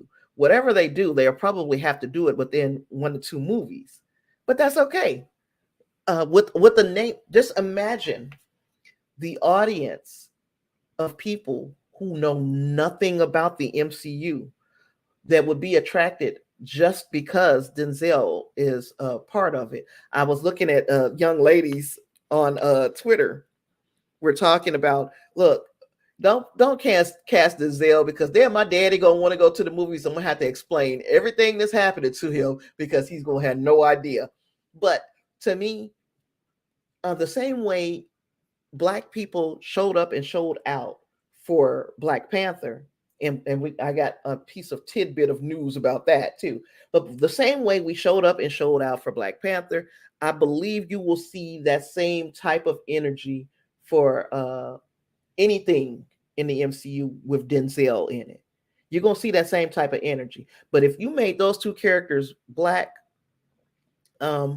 knowing now that there is a market for having a Black led superhero movie, to know now that it is possible to make $1 billion or more off of that audience, or with that audience being the big anchor audience, I think it would be crazy for Disney to leave that money on the table, or the MCU to leave that money on the table. I think we will see, if not them, in some way, shape, or form, we'll see another Black-led superhero movie. And I mean, we know Blade is coming, right? Also, as we were talking about Wakanda Forever, because we know that there is a division amongst the fandom about that very movie. I'm not going to talk about the division. I'm going to talk about one of the ways that many fans are talking about honoring Chadwick Boseman, honoring the character of T'Challa, and showing up and showing out for Wakanda Forever, much like we showed out for the original Black Panther movie. Now, the original Black Panther movie, it started going around, hey, everybody wear African garb, whether it's traditional African garb, whether it is just an African print, whether just wear something that represents Africa. And people showed the F out. They really did. It was so wonderful to see all the different variations and how much thought went into the outfits that people put on to go to the movies to see Black Panther. Well, this time, because we see in the trailer that Wakandans, when they are mourning, when they're having a funeral, they wear white. So this time they are asking for all white attire for Wakanda Forever. If you're going to have accents, make them like regal colored accents. Think something that looks stately, but your main outfit, they're asking for it to be white. It's going to be like a big old white party at the movies. I'm here for it. I've got my white picked out. um, and yeah, I think that would be a good way to honor Chadwick Boseman, to honor the character of T'Challa, and also to fit in with what's going on in the movies. So let me know if you had heard about this all white everything for Wakanda Forever, and if you plan on joining in. And if you are here and you've not yet done so, I appreciate you for being here. But can you please subscribe if you'd like? Please hit the like button if you're enjoying this conversation. And hit the join button if you'd like to be a member and help this channel out, because I'm a floundering channel. I'm a small channel. I'm trying to grow. And I'm inviting you to hit the like button if you have not yet done so. Thank you. Last but not least, there were a couple of movies or TV shows that have come out over the last few weeks, and we are seeing a lot of complaining about these movies now, or about these series. One of those series is She-Hulk. She-Hulk. Of all freaking things, people are complaining about She-Hulk and are review bombing it. Now, number one, She-Hulk has always been marketed. This series has always been marketed as a comedy. It was supposed to it's supposed to be funny. That's not serious. No, it's supposed to be funny. This is what there's kind of Ally McBeal-ish. I mean, I might be telling my age. I don't care. If you know what Ally McBeal was, then you know what kind of law comedy this is. And I think Tatiana Maslany is doing a fantastic job. Yes, the CG kind of looks a little wonky. This is TV. It's not a movie. I can live with that. The problem that a lot of people are having was addressed in last week's episode of She-Hulk. Now, without going into too many spoilers, it's going to be a little tiny. It's about that big of a spoiler, because there was one scene where they showed social media through the eyes of She-Hulk, and people were complaining that, now we got a female Hulk. Every time we get a male superhero, we got to get the female version of them.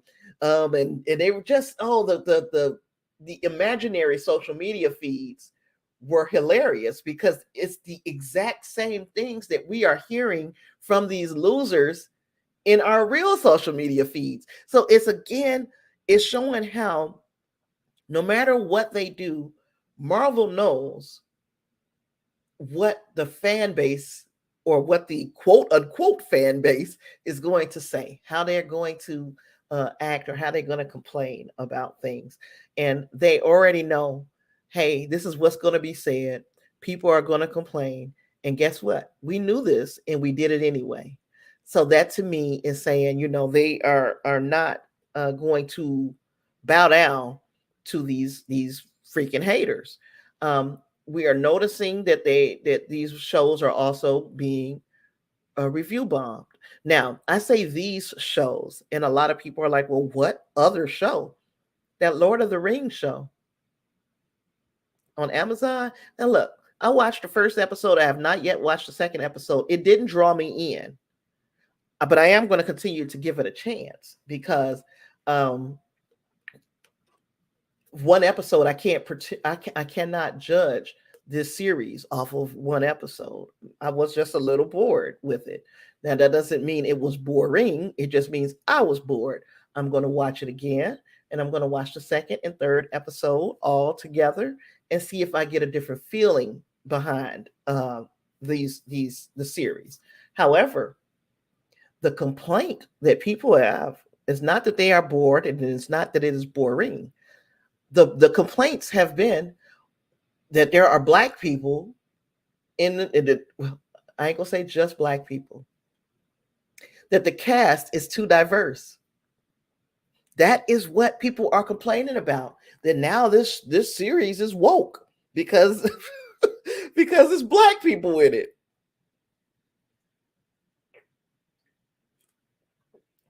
So y'all bothered. Really, y'all are really and truly bothered by some Black elves. Black elves. You hear me? We're not talking about like, this is not even real. This is Black elves. These elves can be any color. For a long time, elves was like green little fellas. Y'all wasn't worried about that. Y'all tripping off of a elf because they Black, or because there's too many women doing stuff and they got they too strong. These women is too strong. Why is that bothering you? It's only a few reasons why you would be bothered by that. And I don't even have to say out loud what the reasons are. You know what they are. You know what you are if you have a problem with a Black elf. David said, I agree. Denzel wouldn't want to be tied to something repetitive, but if he could score a role with 2 or 3 episodes, it would be epic in the true sense of the word. I agree. Yep, I agree. He would be down for doing it a couple times. I don't think he want to do it forever. But yeah, as we move in, like, why are y'all so upset? And I know that the fact that every time these people come out with some stupid comment, Clarence says, as long as it stays true to the stories. And I'm like, I mean, really though. And I know this is not your opinion at all, but we talking about some elves, we talk about a big green woman. Why are y'all tripping off of this? Why are y'all mad about this? It also makes me think about and it's going back to the Mary Sue critique, because if you don't know what a Mary Sue is in literature, and in TV and movies as well, in these types of mediums, a Mary Sue is a character. It is not necessarily a female character. It's a character who is too good at everything, that nothing is a problem for them. They are anything if anything that is presented to them, they have an answer for. So kind of like Captain Kirk. You understand that Captain Kirk of Star Trek is a Mary Sue. People say that Rey from Star Wars is a Mary Sue. I'm going to defer. I'm not, because if Rey is a Mary Sue, then we would also have to say that there are some male characters in Star Wars that is also Mary Sue's. And another character, Michael Burnham. Oh, that nothing ever goes wrong for her. She's a Mary Sue. And now they're saying She-Hulk is a Mary Sue because she's just too good at everything. As soon as she's a Mary Sue. How is a big green rage monster a Mary Sue? If that's the case, I mean, ain't Hulk one too?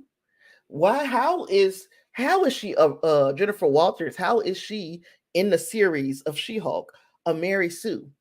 This is going wrong for her. She does not want to be She-Hulk right now. She's strong and big and green, but she don't want it. She wants to be back to her regular. How is that a Mary Sue? I don't get it.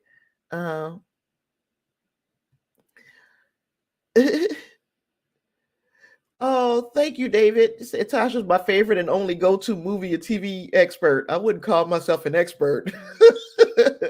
Opinionated and big mouth, yeah. And Clara says, you can't have an issue every time a non-white male character is the hero. That's what I'm saying. And this is why, and it's not like, okay, I got an issue with it, so I'm not watching it. I got an issue with it and I'm not watching it. I'm going to get on and write reviews to make it sound like it's really horrible because I don't want you to watch it. And years from now, when people think about this series, I want them to see these bad reviews because I don't want them to watch it. How? What? Just don't watch it. You don't like it? Like me, I'm saying, I watched the first episode of Lord of the Rings, the new series. I was a bit bored. I'm not telling you not to watch this show. I want you to watch it. I want you to watch it because then, number one, it doesn't look like it's a bad series. It really does look like it's going to be. It's a beautiful series. Put it like that. It's beautifully shot. It's well made, and I want the conversation. There is no conversation if I am the only voice, that I can only be right. It's only me. I'm the right person and everybody else is wrong. No, let's talk about this. Let's talk about why you liked it. Let's talk about why I didn't. And, we can move on from there. Somebody will get value out of what I'm saying. Somebody will get value out of what you're saying. Nobody is left out in the cold.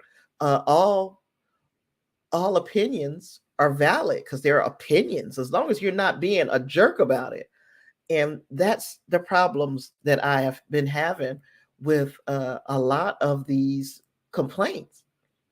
It's like, stop being, you don't have to like it. And I feel that way about a lot of things, for instance, there today on social media, this is slightly to do with what we're talking about. It's just slightly. When I was on social media earlier today on Twitter, people were saying, oh, did you guys know that Kate Mulgrew was pro-choice? No, pro-life.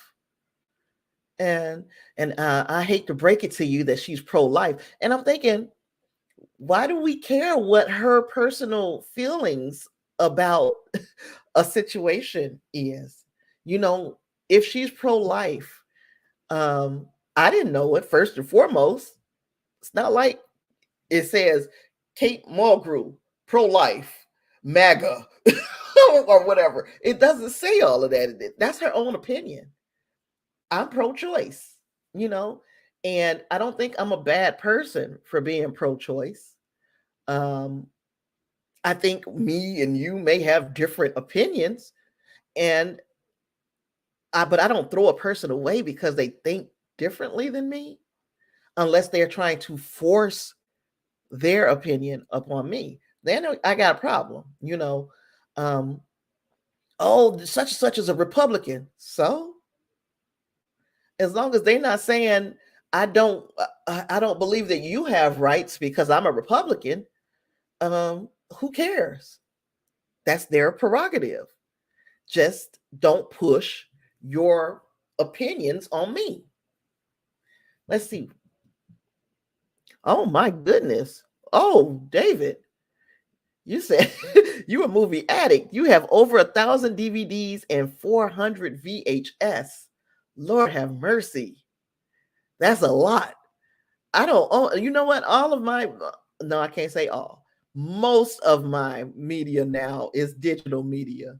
And I regret doing that. I regret getting rid of most of my physical media because they on some BS with this digital media. They tell you that basically I bought this movie, but it ain't mine.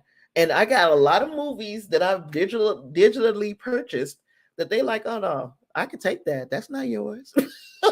So I wish I would have kept a lot of my physical media.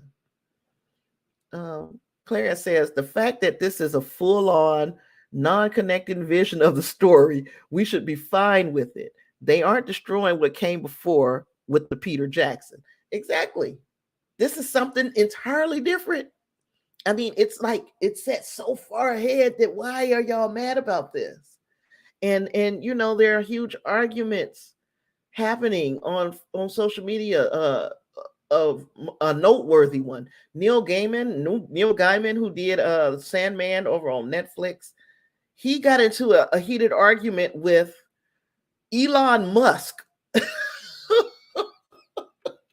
about this Lord of the Rings series.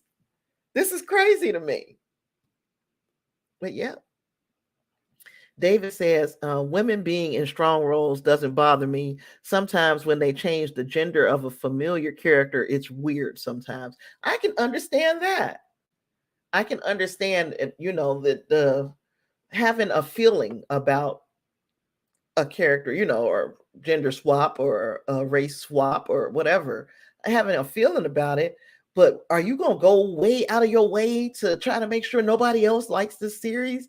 I don't think that that's, you know, that's going a little too far with it. And it makes me wonder, like, what is missing in your life? Like, what what are you missing? Like, why is that so important to you that you don't have nothing else to do but to sit around and think about this series or this movie and try to make sure nobody likes it? That's crazy to me.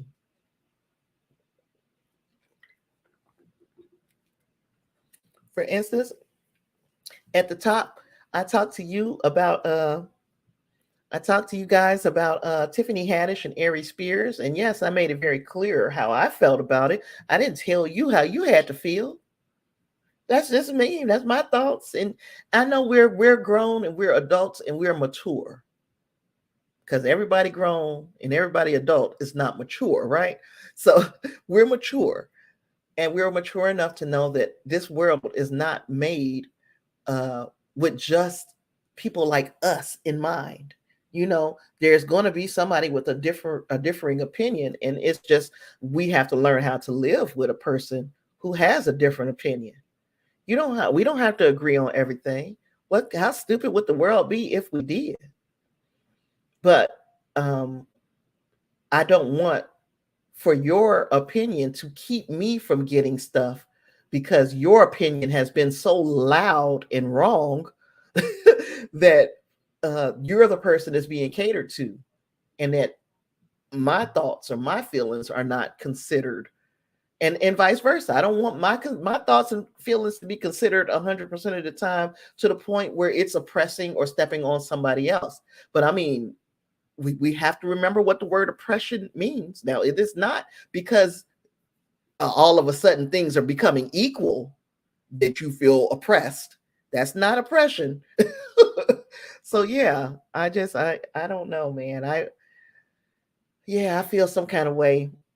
And I'm trying to make sure that was there anything else that I had to talk about today. Because I'm not trying to talk just for the sake of talking. There was something I had. Shucks. Oh, you know what? The last thing I kind of want to touch on, and we don't even have to stay on it long. We talked about Chadwick Boseman's Emmy. Barack Obama got an Emmy as well, so that was something good that came up out of the Emmys. Also, we also got a couple people who are closer to being that EGOT, you know, having the Emmy, Grammy, Oscar, and Tony Award. I think Eminem is one step closer. He only needs a Tony before he would be an EGOT. I think Adele is one step closer. She also would only need, I think she would only need a Tony. I'm not 100% sure on Adele's situation, but I think she would only need a Tony as well. So there's that as well. And last but not least, there was somebody else. I can't think. And okay, and then there was a lot of news coming out of the Nickelodeon camp, and thinking that a lot of those shows that my son grew up on Nickelodeon was done by Dan Schneider, right? So Dan Schneider was a big name over in Nickelodeon all the way up until I think 2018 when he was released, because rumors were circulating that he was a bully on set, and he was inappropriate in a lot of ways with the kids on set. A lot of them are coming out and complaining about his behavior, and it makes me think, is it even worth it to try to get your child into and I guess this is coming back full circle from the Tiffany Haddish Aries Spears controversy to where we are right now with Nickelodeon. These young stars are coming out now and saying how scarred they were in the environment that they grew up in. Is it even worth it trying to get a child into show business? I know we laugh a lot saying that that some of these series have kids. They're supposed to be 17 and they're played by a 25-year-old. But I think that's safer, don't you? I don't want to say that kids should never be actors and actresses, but these long running series, there is an opportunity for grooming. There is an opportunity for bad behavior on these sets, and just like the Tiffany Haddish, Aries Spears thing, even though that the whole premise of that sketch that they did was not funny at all, but if they wanted to be safe with it, why would they not just cast an adult to act like a child, and then you wouldn't have this level of outrage that we're having now, because you actually had actual children playing these roles in these horribly suggestive sketches. So same with these Nickelodeon child stars. You know, sometimes the things that these adults are asking them to do or to wear, how they should behave, is suggestive, and it can make them feel uncomfortable around these people. And I don't blame them. I don't blame them. And you're putting your children in the care of an adult, but you don't know what that adult's agenda is. So, you know, I don't know. Again, I don't want to say that Dan Schneider is guilty of anything, because I don't know, but the allegations have been made, and a lot of them have been made. And I'm saying maybe it's time for us to rethink how we have these kids on a movie or TV set. What methods are in place to protect them, to keep them from being exploited or groomed while on set, and how do we move forward and protect these children if you want to have them in these in these sets like this. If you're trying to have them on a production, what are we doing to protect them? So I'm going to read David's comment here. David said, really, Kate's stance doesn't affect my enjoyment of her work. Amber Heard, her work's enjoyable. You know, yeah. It's like, you know, if there's like something that you don't agree with, it's fine. Just don't agree with it. Why would we put this on Twitter? Like that was about to make a lot of people stop liking Kate Mulgrew. They were talking about Robert Beltran as well as and Roxanne Dawson, how they all have different political views or personal views. And in a lot of cases, like Beltran and Mulgrew, they're religious. So, and they're older. So the religions, the dogma that they grew up under or that they have accepted as their truth, you know what I'm saying, is different probably than what we grew up with or accept as our truth. I grew up in uh a very religious household. um my mother was she was a Baptist, Southern Baptist, you know, that's real. And there is a lot of, you know, she didn't believe in cursing, she didn't believe in smoking, she didn't believe in drinking, she didn't believe, you know, we went to church and she went door to door. They called it soul winning. She went soul winning with her sisters in Christ, and they would be at your door. You would be one figuring out, trying to figure out if these are Jehovah's Witnesses or what. But they weren't Jehovah's Witnesses. They were Baptist, Southern Baptist ladies. They come into your house to teach you about the Bible. And I learned verses, and I learned the Bible and what the Bible said about this and that as they interpreted it back and forth. And you know what? My mother and my dad wasn't particularly religious. My mother meant very well. She didn't mean nothing. It was just, you know, she didn't even mean anything bad by it. This is the way she was taught. So this is what she taught us. It just got to, when it got to me, it was like, you know, I want free thinkers around me, and I want to be a free thinker.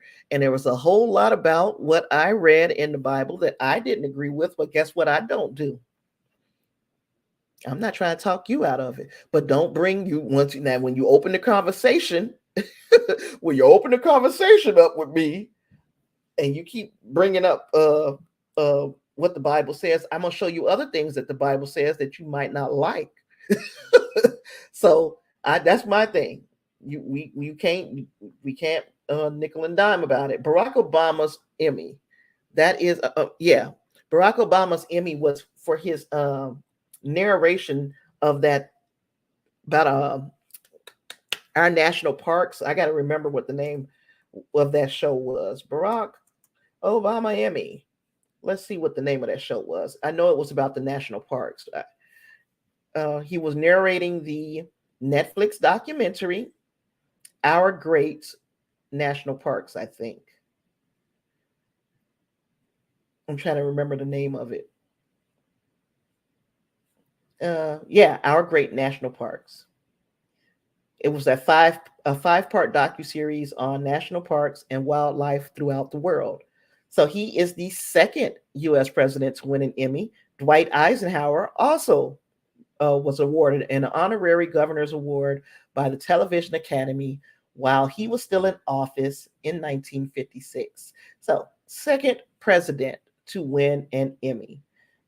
Obama is also halfway to becoming an EGOT winner. He has gotten, well, first of all, only 17 people are EGOTs, and we were talking about that. How I was just saying that Adele and Eminem are one step closer. Jennifer Hudson achieved that earlier this year. The achievement has only been accomplished by 17 people, including Rita Moreno and John Legend, who is also an EGOT winner. Not Whitney. Whoopi Goldberg is an EGOT also. She has a Grammy, Emmy, Oscar, and a Tony. So Obama is halfway there. I believe he has the Emmy and the Oscar, so he has to get a Grammy and a Tony. But my computer is freezing, so I can't tell you for sure. Oh gosh. Yep, it just froze up on me. I hate when that happens. Let me see. Yeah. So let me see what Clarence had to say here. Yeah, Clarence said, I don't think there's anything wrong with it. They can still lean toward pro-life and still believe in women's rights. And I agree. You don't have to agree with, people have, again, inherent beliefs. We can't change that. if you say I'm pro-life, but I'm not going to step on your toes. You do what you need to do. Whatever you need to do, and however you can answer what if you feel comfortable answering to God for what you did in your life, you got to answer for that. I'm gonna do me, you do you. I respect that. Thank you, David.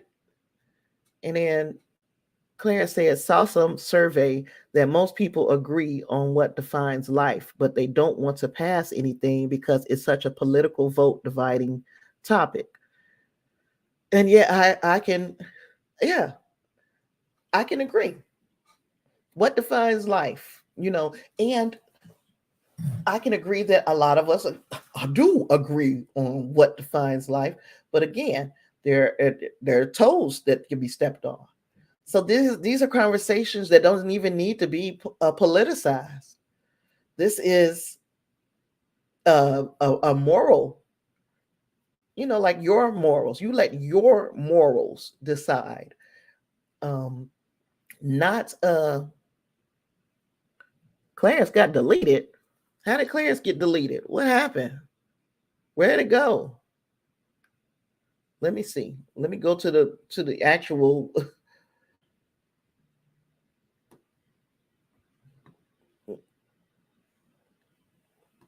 Ain't that some shit? Excuse my French, y'all. Yeah, they didn't just deleted everything Clarence has said the whole doggone day. I don't know why they did that. They banned. They just knocked all of your comments out, Clarence. I hate that, but I still have it on my end over here on StreamYard. But they knocked it all out, and I went in and I weakened the that bot up out of here, and it's still kicking people out. But it at least you made it a long time without getting kicked out. We had 2 hours, so yeah. I don't know why that got kicked out. They don't want to pass anything. It's such a political vote dividing topic. Yeah, I agree. Gosh, that nasty fly is just bothering me. I'm gonna have to get that out of my room. How? Yeah, this is a conversation that doesn't need to be had. And because we are saying the quiet parts out loud, we are introducing we're introducing people to have an opinion on things that they shouldn't. Some things should be left to the individual, and if it doesn't affect you, for instance, if I'm walking around with guns, for instance, that's one thing. Is that kind of affects everybody. How should I have, or what rules should I have to abide by to carry this gun? Because that affects a lot of other people. If I was decided to just flip out, but a choice that is as personal as having a baby, that is a bit different. Oh, you said it was in the middle of Clarence's comment when it disappeared.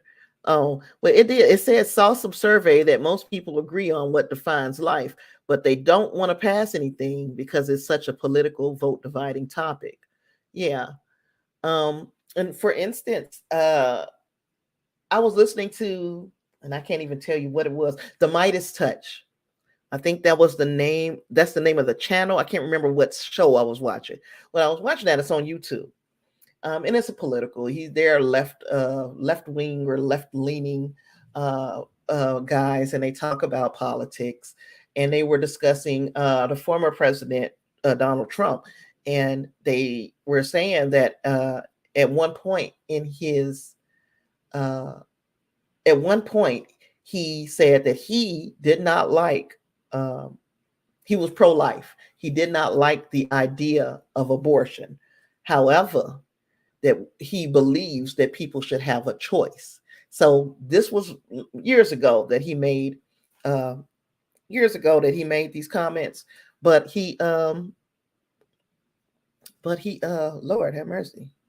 Yeah, it was years ago he made the comment, but he now is saying that he has always been pro pro-life, and he doesn't, there is no room for choice, because the votes that he needed was from the evangelical Christians, and that is their beliefs. So therefore he adopted some of their beliefs, or that's the beliefs that he says out loud. um his business, right? But then it starts getting to the point where you start stepping on our toes. For instance, if I were carrying a baby and I saw there was a lady, before I end today because I'm talking a lot, there was a lady who is having a baby who has no skull. So the baby, to deliver this child would be uh, terrible for the child, and the child would die shortly after. So, and the baby has a lot of stuff going on with it, right? But the lady is from Texas, and she is going to have to carry this child unless she goes somewhere else and has that pregnancy terminated. Now, how horrible is that? You're carrying a child, it's not about to survive. If this child comes out of the womb, it's going to come out of the womb into a world of pain, a world of pain, and it's not going to survive anyway. It's just going to die. Why would you do that to that child and the mother? How emotionally scarring is that for the mother and the father? And then it's to carry this child that is not viable. This child is not going to survive out in the world. You have to have this child. The child is going to be in abject pain from the moment of birth, and then it's going to die. I don't understand why you would want that for people. But anywho, um, that's me being just, I guess, being Tasha. So, and getting off before I leave here. Yep, I've got it going across the bottom of the screen. Um, yeah, we addressed the elephant in the room. I cut all my hair off. I got hot one day and I said, F it. I got to cut it all off. And it grows back. Yeah, if you've been around me for a long, if you, Clarence, I'm sure Clarence can tell you, he's seen it go from super short to long to medium to it moves around. So don't get used to it. I might let it grow back. I might not. Heck, this is what I do. I cut my hair. So yeah, we've been out hanging out for 2 hours. And hopefully we can do this again. I'm trying to make sure that, uh, yeah, hopefully we can do this again soon. And by soon, I mean at least on Star Trek Day at 2 p.m. Eastern Time. No, 2 p.m. Central. I'm sorry, it's for 2 p.m. Central. They're going to be starting Star Trek Day, and maybe I'll be live tweeting or streaming. I hope you do get an opportunity to watch that Obama documentary, David. I really hope you do. Thank you, Lysandra. I appreciate your compliment. And I'm gonna go and give my oh thank you, David. So my hair is always perfect. I appreciate it. I do. And I am going to go and hug my grandson, give him kisses and stuff. And I'll see you guys in the next one. Peace. Thanks for joining me.